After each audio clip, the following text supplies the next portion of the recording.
친구는 한달음에 달려왔고 저는 과일과 차를 준비했어요. 텔레비전을 보며 깔깔거리며 친구와 수다를 떨었어요. 저는 남편의 여행을 가서 내일 오니 자고 가도 상관이 없다고 말했고 친구는 그럼 편한 옷으로 갈아입자며 깔깔거렸어요. 저는 파자마 바지를 하나 꺼내주었어요. 친구는 이제야 편안하다며 대자로 뻗어 텔레비전을 봤어요. 그 사이 남편에게 메시지가 왔어요. 친구들과 함께 찍은 사진과 함께 잘 자라는 인사였어요. 제가 친구에게 사진을 보여주자 친구는 의아한 표정을 지으며 말했어요. 네 남편 여자들이랑 같이 갔니? 대학 동창들이야. 이런 자리를 보냈단 말이야. 왜? 다들 오래된 친구들인데 뭘. 아무리 그래도 그렇지 1박 2일을 이렇게 보낸다고? 또 이상한 상상하신다. 우정이야 우정? 남녀 사이에 우정이 어딨니? 내가 괜찮다는데 자꾸 왜 그래? 노파심일 수도 있는데 다음부터는 너도 같이 다녀. 아무리 친구 사이라지만 얘 봐라. 팔짱이 웬 말이니? 아무렇지도 않으니 나한테 이렇게 사진을 보냈겠지. 여하튼 조심해서 나쁠 건 없잖아. 네가 자꾸 그러니까 화나려고 그래. 알겠어. 그만 얘기하고 다른 얘기 하자. 친구는 제가 정색을 하자 화제를 돌렸고 저는 친구의 말에 기분이 나빠졌어요. 그동안 아무렇지 않게 생각했던 것들인데 친구가 하는 말이 거슬렸어요. 친구는 저의 표정을 읽은 것인지 미안하다며 기분 풀라며 우스꽝스러운 표정을 지었고 저는 이내 깔깔 웃었어요. 늦은 밤 친구는 먼저 잠이 들었고 저는 남편이 보내준 사진을 다시 보았어요. 여러 명의 친구들과 술을 마시며 찍은 사진 속에 남편에게 팔짱을 끼고 있는 그 친구. 다시 찬찬히 보니 집들이 때 늦게 온 그 친구였어요. 저는 친구의 말을 떠올리며 한참을 사진을 보다가 남편이 보낸 사랑해 하는 메시지를 보는 순간 고개를 가로지으며 웃었어요. 남편에게 저도 사랑한다는 메시지를 보내고서는 핸드폰을 닫았어요. 제가 지금 무슨 상상을 하고 있는 것인지 제 스스로가 너무 어이가 없었어요. 다음날 저는 친구와 무엇을 할까 고민을 하다가 백화점에 가기로 했어요. 마음에 드는 옷도 사고 맛집에 찾아가 맛있는 음식도 먹었어요. 친구와 함께하는 시간은 정말 순식간에 지나가는 것 같았어요. 하루 종일 돌아다니다 저녁이 다 돼서야 저는 집으로 돌아왔고 집에 먼저 도착했을 줄 알았던 남편이 없자 저는 남편에게 전화를 걸었어요. 남편은 오는 길에 배가 고파서 저녁을 먹고 헤어지기로 했다며 먼저 저녁을 먹으라고 했어요. 저는 저녁 준비하기 귀찮았는데 잘 되었다며 쇼핑한 것들을 정리를 하고 소파에 앉아 잠시 쉬고 있었어요. 몇 시간이 흐르고 여행을 갔던 남편이 돌아왔고 저희는 이틀 동안 있었던 일들을 나누며 밤을 보냈어요. 다음 날부터 또다시 저희는 다람쥐 쳇바퀴처럼 회사를 다녔고 주말마다 남편은 모임을 핑계로 나가게 되었어요. 저는 남편과 데이트를 하고 싶었지만 늘 선약이 있었던 남편 때문에 할 수가 없었어요. 평일에는 늦게 들어오는 남편 때문에 대화라는 것도 길게 나눌 수가 없는데 주말마저도 따로 보내야 하니 저는 섬섬 서운한 감정이 생기기 시작했어요. 한 달에 한 번 정도야 이해를 한다지만 매주마다 저러니 저의 인내심도 바닥이 보이기 시작했어요. 결혼을 하고 가정에 충실하고 싶었고 남편과 연애를 좀 더 하기 위해서 임신도 미루고 있는 것인데 남편은 가정보다는 자신의 삶을 더 중요하게 생각하는 것 같았어요. 결혼을 하기 전이나 지금이나 다를 바가 없는 남편에게 저는 점점 지쳐갔어요. 이번 주말에 영화 보러 갈까? 난 안 되는데. 왜? 모임 있어. 무슨 모임? 대학 동창. 또 만나?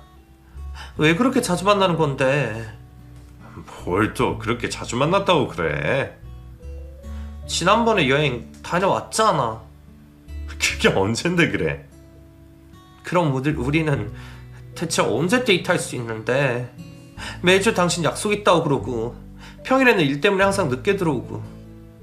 우리 부부 맞아? 내가 같이 가자고 말을 해도 안 가는 사람이 누군데 그래? 나 때문이란 소리야? 당신이 불편해서 싫다며. 같이 가면 아무 문제 없는 거 아니야? 그래? 알겠어. 이번 주말에 나도 같이 갈게. 뭐? 갑자기? 왜? 가면 안 돼? 언제부터 같이 가자며. 아니 뭐 안 가다가 갑자기 간다니까 그런 거지. 같이 가 그럼. 알겠어. 저는 홧김에 가기 싫었던 남편 모임에 가기로 했고 시에 대한 예쁘게 꾸미고 가고 싶었어요. 그래서 퇴근을 하고 백화점에 들렀어요. 어떤 옷을 입어야 잘 입었다고 소문이 날까 이리저리 둘러보다가 원피스 하나가 눈에 들어왔어요. 정장 같으면서도 편안한 느낌이 나는 원피스였어요. 그 원피스를 다고 거기에 맞는 가방과 신발까지 싹 다 구매를 했어요. 이 정도면 충분하다고 생각을 한 저는 만족해하며 집으로 돌아왔어요. 모임이 있던 날 당일 오전에 저는 미리 예약을 해둔 샵에 가서 머리도 하고 만반의 준비를 다 했어요. 집에 돌아와 옷을 갈아입고 평소에는 한 듯 안 한 듯 화장을 하고 다녔던 저는 이목구비가 또렷이 보이도록 좀 더 진하게 화장을 했어요. 준비를 마친 제가 나오자 남편 눈이 휘둥그레졌어요. 예쁘다고 말을 할 줄 알았던 남편은 무슨 일이 있냐며 평상시와는 다르니 어색하다고 말을 했어요. 저는 신경 써서 한 화장인데 남편의 반응 때문에 김이 확 새버렸어요. 다시 화장을 고칠 새도 없이 남편은 늦었다며 빨리 나가자고 재촉을 했고 저는 찝찝한 마음으로 남편을 따라 나섰어요. 호텔 뷔페에 도착한 저는 오랜만에 보는 남편의 친구들과 인사를 나누었어요. 남편에게 팔짱을 낀 그 여자친구는 보이지 않았어요. 각자 자신이 먹고 싶은 것을 자유롭게 담아와서 먹으며 이야기를 나누었고 저는 같이 웃다가 어색해지면 음식을 가지러 자리에서 일어났어요. 가만히 앉아서 음식들이 줄줄 나오는 한정식보다는 오히려 이런 분위기가 오히려 더 편안했어요. 저는 제가 좋아하는 초밥 쪽으로 가서 이것저것 종류별로 담았어요. 가격대가 있는 곳이다 보니 비싼 재료들도 많이 있었어요. 한 접시 담아서 저는 자리에 돌아왔고 음식을 먹었어요. 남편이 저에게 와인을 따라 주었고 다 같이 건배를 하고 한 모금 마셨어요. 달달한 것이 제 입맛에 맞았어요. 배도 점점 불러오고 더 이상 음식을 가져오는 것은 무리일 듯 싶어 저는 남편에게 조용히 화장실에 다녀온다며 자리에서 일어났어요. 그리고는 화장실로 갔어요. 다행히 사람들이 없었고 저는 맨 구석 자리에 들어가 변기에 앉아 잠시 쉬었어요. 오랜만에 높은 구두를 신었더니 다리가 퉁퉁 붓는 것 같았어요. 잠시 구두를 벗고 다리를 주무르며 쉬고 있는데 여러 사람이 들어오는 소리가 들렸고 저는 자리를 비켜줘야겠다는 생각에 급히 구두를 신고 자리에서 일어나려다 다시 주저앉고 말았어요. 화장실에 들어온 사람들은 다름 아닌 남편의 친구들이었고 그들이 하는 이야기에 저는 기함을 하고 말았어요. 오늘 영재 와이프 와서 미영이 안 온 거 맞지? 그렇겠지. 와이프가 있는데 오는 건 아니지 않아? 걔네들 도대체 어쩌려고 그런다니. 나 영재 와이프 보는데 심장이 떨려서. 나도 그래. 눈앞에 없을 때는 몰랐는데 눈앞에 있으니 괜히 내가 죄 지는 것 마냥 영재 와이프 눈을 못 보겠더라. 영재 쟤는 무슨 생각으로 저러는 건지. 아무리 10년을 만났다지만 이제는 결혼한 유부남인데 저래도 되는 거니? 10년이 뭐니. 미국에 있을 때부터 동거했었잖아. 맞다, 그랬었지. 영재 부모님 때문에 결혼도 못하고 미영이가 먼저 한국으로 들어오고 곧바로 영재도 그 좋은 회사 그만두고 미영이 찾으러 한국 들어온 거였잖아. 그럼 둘이서 잘 살 것이지. 왜 엉뚱한 사람하고 결혼을 해서는 일을 이렇게 만들어? 사람 곤란하게? 부모님 등살에 못 이겨서 선보고 석 달 만에 결혼한 거잖아. 그 바람에 미영이랑도 저렇게 만나게 된 거지. 같은 여자로서 알려야 되는 거 아니니? 아서라, 무슨 소리 들으려고. 에휴, 모르겠다. 그만 나가자. 한참을 이야기를 하던 두 사람이 밖으로 나가는 소리가 들릴 때까지 저는 숨죽여 조용히 있다가 자리에서 일어나려고 하다가 다시 주저앉았어요. 제가 지금까지 무엇을 듣고 있었던 건지, 분명 저희 두 사람의 이야기를 나누고 있는데 상상조차 하지 못했던 이야기를 듣고 나니 저는 힘이 빠져 도저히 일어날 수가 없었어요. 잠시 앉아 멍하게 있던 저는 옆에 벽을 짚으며 겨우 일어나 문을 열고 밖으로 나왔어요. 화장실에는 아무도 없이 조용한 음악 소리만 흐르고 있었어요. 비틀거리는 다리로 겨우 세면대까지 온 저는 세면대를 지탱하여 숨을 크게 내쉬기를 반복했어요. 가슴이 너무 답답하고 쿵쾅거려서 미칠 것 같았거든요. 안에서 이야기를 듣는 내내 가슴이 떨리고 숨을 쉴 수가 없었어요. 그동안 하나같이 저를 감쪽같이 속이다니 저는 온몸이 덜덜 떨렸어요.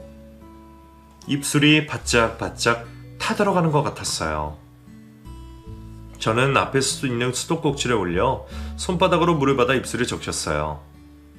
몇 번의 반복을 하다 고개를 들었어요. 거울 속에 저의 모습을 보는 순간 눈물이 왈칵 쏟아졌어요. 친구가 걱정이 된다고 노파심했던 말들이 떠올랐어요. 그때는 그 말들이 듣기 싫었었는데, 친구가 이상한 상상을 한다고 생각했었는데, 그 여자와 남편이 그렇고 그런 사이였다니 저는 도저히 믿을 수가 없었어요. 지금까지 남편에게서 이상한 낌새를 느낀 것도 없었는데 제가 그동안 남편을 너무 믿고 있었던 것일까요?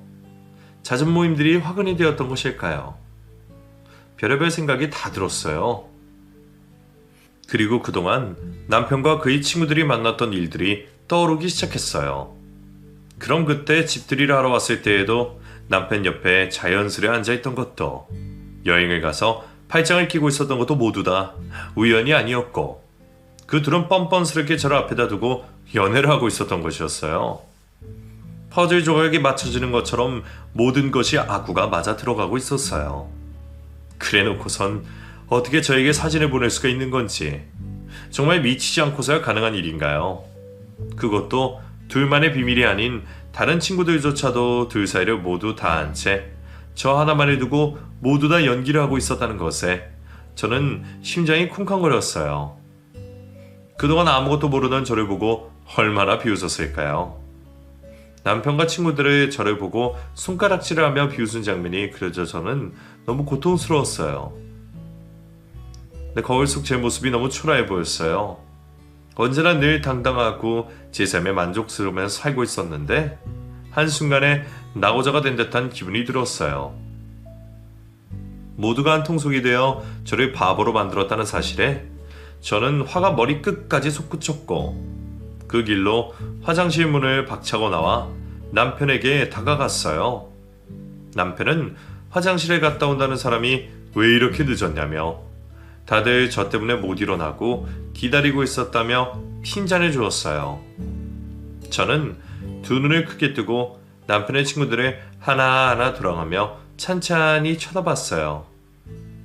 저의 행동에 남편의 친구들은 당황해했고 남편 역시 당황해하며 왜 그러냐고 물었어요. 저는 피식 웃으며 남편의 뺨을 세차게 때렸어요. 그러자 거기에 있던 사람들이 일제히 쳐다보았어요. 남편은 이게 무슨 짓이냐며 저에게 소리를 질렀고 저는 다시 한 번 더 남편의 뺨을 세차게 있는 힘껏 때렸어요.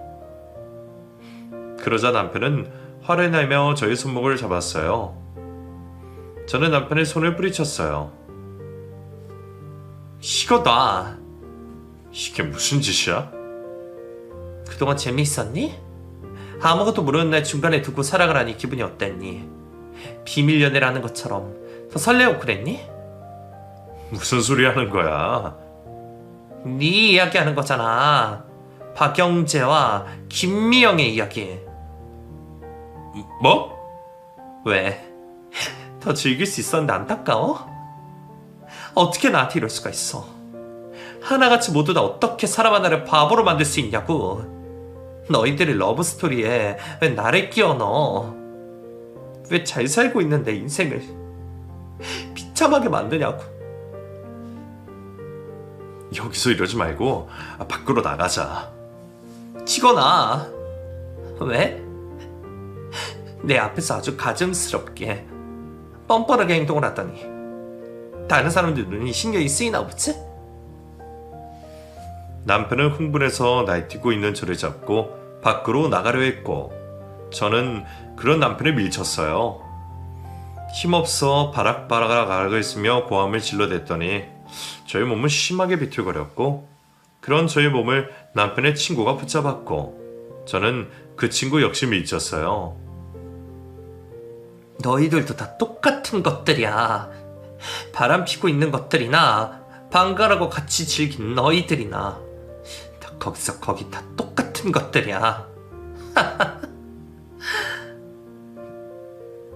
미안해요. 정말 이러려고 그랬던 것이 아닌데. 그만둬요. 내가 너희들 사과받자고 이러는 것 같아? 참 대단한 우정들이네요. 저는 가방을 들고 그 자리에서 나왔어요. 화려하게 꾸며놓은 길거리는 저를 더 슬프게 했어요.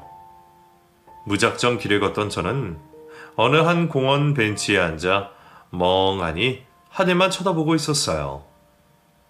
하늘에는 커다란 보름달이 떠 있었어요. 그때 핸드폰이 울려댔고 친구의 전화에 저는 잠시 진정이 되었던 감정이 또다시 폭발하게 되었어요. 저는 친구의 전화를 받자마자 울음을 터뜨렸고 친구는 제가 있는 곳으로 한달음에 달려주었어요. 친구는 제가 진정이 될 때까지 아무 말 없이 손을 잡아주었고 제가 어느 정도 진정이 되자 자신의 집으로 가자며 저를 일으켜 세웠어요. 친구의 집에서 하룻밤을 보낸 저는 다음날 남편의 여자가 다니고 있는 회사로 찾아가 머리끄댕이를 잡고 흔들며 고래고래 고함을 질렀어요. 모든 것을 다 알고 있었던 그 여자는 별다른 저항이 없었어요. 그 일로 인해 회사의 소문이 쫙 펴진 그 여자는 회사를 다닐 수가 없었고 며칠을 친구 집에서 보낸 저는 남편과 끝을 맺기 위해 집으로 돌아갔어요. 집에 온 저를 보고 남편은 미안하다며 싹싹 빌어도 모자랄 판에 무식하게 회사까지 찾아가 그 행패를 부리냐며 화를 냈고 저는 어이가 없었어요. 저 때문에 자신의 친구들과도 다 틀어졌다며 모든 잘못이 저에게 있다는 듯이 말하는 남편에게 저는 뭐라고 할 말이 없었어요. 말할 가치도 없는 사람과 이러쿵 저러쿵 이야기를 나누는 것조차 싫었던 저는 아무 말 없이 방으로 들어가 캐리어에 짐을 싸기 시작했어요. 뒤따라 들어온 남편은 집을 나가려고 그러는 거냐며 비아냥거렸어요. 순간 저는 화가 났고 싸고 있는 짐들을 남편을 향해 던지기 시작했어요. 남편은 무슨 짓이냐며 한 번은 넘어가지만 두 번은 안 봐준다며 저희 양팔을 붙잡고는 벽으로 밀쳤어요. 힘으로는 이겨낼 수가 없었던 저는 몸을 움직일 수가 없었어요. 저는 남편을 향해 인간 같지도 않은 벌레 같은 놈이라고 퍼부었고 남편은 저의 뺨을 때렸어요. 그 순간 저에게는 없던 힘이 솟아났고 있는 힘껏 남편을 밀쳤어요. 그리고 그 길로 저는 그 집을 나와 밖에서 지내며 이혼 소송과 사기 결혼, 상간녀 소송을 진행했어요. 저희의 소식을 들으신 시부모님은 자신들의 잘못이라며 용서를 해달라고 말을 했지만 저는 용서를 할 수가 없었어요. 지금껏 열심히 살아온 제 인생은 온데간데 없고 이제 사람들의 머릿속에는 부모님의 반대로 이루지 못한 사랑을 하고 있던 두 사람에게 이용당하고 이혼을 하게 된 마지막 저의 모습만 남아있을 테니까요. 이 일로 저는 대인기피증에 시달리게 되었어요. 모든 사람들이 저만 보면 웃는 것 같았어요. 다른 사람과 같은 공간에 있는 것도 힘이 들었던 저는 병원을 다니며 치료를 받고 있지만 쉽게 이겨낼 수가 없었어요. 다니고 있던 회사도 그만두고 집에만 틀어박혀 있는 저를 보고 부모님은 가슴 아파하셨어요. 특히나 어머니는 분에 이기지 못하고 남편의 회사를 찾아가 뒤집은 적도 여러 번 있었어요. 그럴 때마다 죄를 지은 그놈은 잘 먹고 잘 사는데 뭐가 못나서 너는 이러고 사냐고 우셨어요. 이렇게 혼자 청승맞게 지내지 말고 집으로 들어와 같이 사회자고 말씀을 하셨지만 저는 그런 말조차 듣기 싫었고 그저 저 혼자 있고 싶었어요. 오로지 저 혼자만. 1년이 지난 지금도 여전히 사람들을 대하는 것도 힘이 들고 사람들 믿지 못하겠어요. 하루빨리 털어내고 싶은데 다시 제 삶을 즐기며 살던 그때로 돌아가고 싶은데 생각처럼 쉽게 되지 않는 저의 모습에 화가 나 미치듯이 우는 적도 많잖아요. 언제쯤 이 생활이 끝이 날지는 모르겠지만 그런 날이 오기는 오겠죠. 그날을 기다리며 제 이야기는 여기서 끝내려 해요. 추운 겨울이 지나가고 따뜻한 봄이 올 때